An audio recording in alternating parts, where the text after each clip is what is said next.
प्रकरण 17.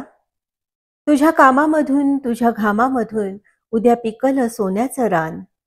चल उचल हत्यार गड्या, होऊन हुशार, तुला नव्या जगाची आण.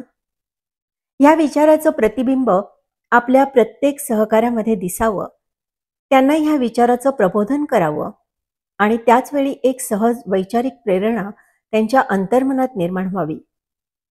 त्याप्रमाणेच कोणतंही काम उच्च किंवा कमी दर्जाचं असं नसतं, हा विचार आपल्या सहकार्यांनी अंगीकारावा यासाठी मावशी अनेकविध प्रयोग सतत राबवायच्या.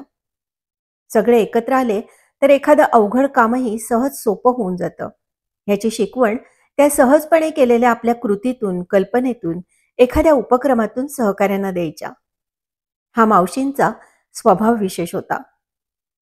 राजवाड्याने देणगी म्हणून दिलेल्या जुन्या इमारतीच्या दुरुस्तीसाठी खूप खर्च झाला होता. मात्र तरी तो परिसर मात्र नेटका झाला नव्हता. सर्वत्र दगडांचा ढीग साचलेला होता. त्याची साफसफाई केल्याशिवाय हॉस्पिटल परिसर सुरक्षित आणि स्वच्छ झाला नसता. हे करण्यासाठी संस्थेकडे तेव्हा पैसेही नव्हते. येणारा सगळा पैसा रुग्णांचं औषध पाणी आणि पगारासाठीच पुरत नव्हता. यावर काही उपाय शोधावा आणि या मोहिमेत सर्वांना सामील करून घ्यावं म्हणून मावशींनी एक नवी कल्पना अंमलात आणली. प्रत्येकानं थोडंफार श्रमदान केल्यास हा दगडमातीचा ढीग आपण सहज दूर करू शकू. छान मोकळी जागा उपलब्ध होईल. एकदा चहाच्या वेळी मावशींनी ही कल्पना सर्वांच्या कानावर घातली. अर्थात मावशींनी एखादी गोष्ट सुचवली आणि इतरांनी ती मान्य केली नाही असं कधीही व्हायचं नाही. ह्याचं कारण समजा इतरांनी नाही म्हटलं तर मावशी स्वतः जाऊन ती गोष्ट करणारच. मग त्या कोणाची वाट पाहत बसणार नाहीत हे सर्वांनाच माहीत होतं. त्यामुळे साऱ्यांनीच मावशींच्या कल्पनेला होकार दिला. मावशींच्या घराजवळ एक फणसाचं झाड आहे.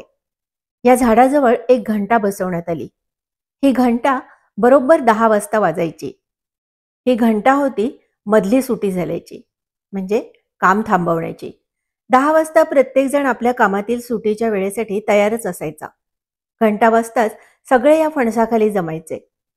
मावशींसह हॉस्पिटलचा स्टाफ, गोकुळच्या मुली असे सगळेच दगडमातीचा ढिगारा बाजूला करण्यासाठी श्रमदान सुरू करायचे. ही श्रमदानाची वेळ फक्त अर्धा तासाची होती.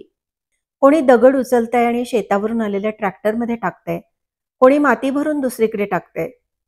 सोबत रामामामा, शिवामामाही असायचे. ते दोघं अवघड कामासाठी. अर्ध्या तासात जेवढं होईल तेवढंच काम, नंतर कामाला सुट्टी. मग छानपैकी हात धुवायचे आणि मावशींनी या सगळ्यांसाठी काहीतरी खाण्यासाठी बनवलेलं असायचं.